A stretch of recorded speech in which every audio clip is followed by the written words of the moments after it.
10, 15, 20-year-old discussion that I can't believe we're actually still having. Elvis has left the building.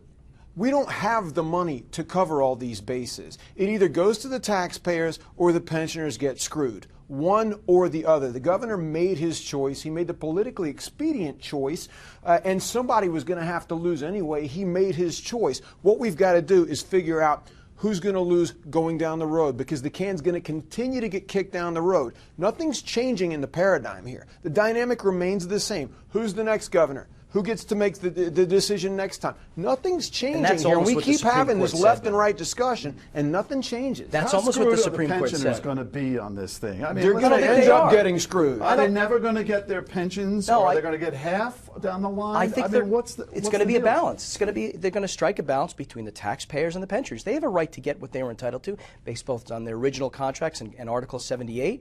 They're entitled to it, but it's going to be a balance, and we're going to have to work together. Chair, if the Republicans don't put money toward this, won't the screwing be bigger? Because how are we going to deal with it? I mean, you can't just cut them. This is the other question. Without offsetting revenue. Just what Trenton continues to do is go, hey, Wells Fargo, hey, bank, can we borrow some more money? Well, guess what? Those days are coming to an end as well, because the credit rating has nosedived. We got the second worst statewide credit rating in the nation. Are you kidding me?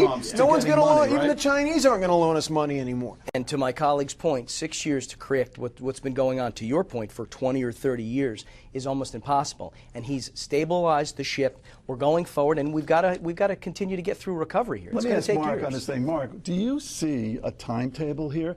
Do you see, and what do you see as a solution here? Nice. That's a loaded question. Everyone in the legislature does what you just did. You're the king of New Jersey if you answer this.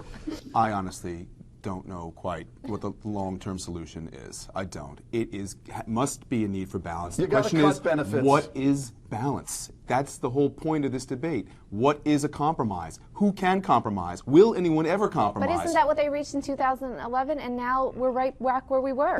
Why doesn't, another let me ask a question here to the group as a whole. Why doesn't the governor or the Democratic leadership take what that pension committee that he appointed, the bipartisan one, it seemed like the bones were really good for a solution. He appointed a committee. Why don't we have a solution yet? There was a committee appointed. You saw the results, and you know, 2011 was the result. In 2011. Well, he's a Republican. If the Democrat is not going to embrace it here, why wouldn't the Republican? It was his appointed commission. Why wouldn't he basically take the bones of what he put in there? Seem reasonable. 5 or 6 points on this thing. Very reasonable. Newspapers around the state said really reasonable.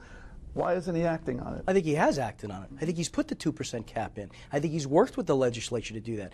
Look, there's a limited amount of control a governor can have over 20 years worth of problem, 20 years worth of deficit and debt. There's a limited amount that he can do. I think he's done all he can. The 2% cap, I certainly can tell you on the municipal level, has stopped local taxes. Right. But well, that's on taxpayer thing. Let me finish with Arlene. School taxes going through the roof in every town. Everybody taxes. But with the legislature, the role of the governor is to propose, and the legislature is to dispose of it, right? How will the Democrats originate something out of those original recommendations from that bipartisan committee that they liked, by the way? They had a little union pressure. Why aren't they acting at it if the governor isn't exactly going forward with it? Why aren't the Democrats doing it? I would say at this point there's so much millionaires. There's so much politics in play. I think you have a contract, or what should have been a contract and what they thought was a contract in 2011. Who's going to come back to the table and have an honest conversation now and walk away feeling that this is going to keep? So is this like the Paris peace talks? Everyone stays out of Paris and the war goes on? It's going to go on. Right, we got the it's going to go on for at least a month. All right, thanks.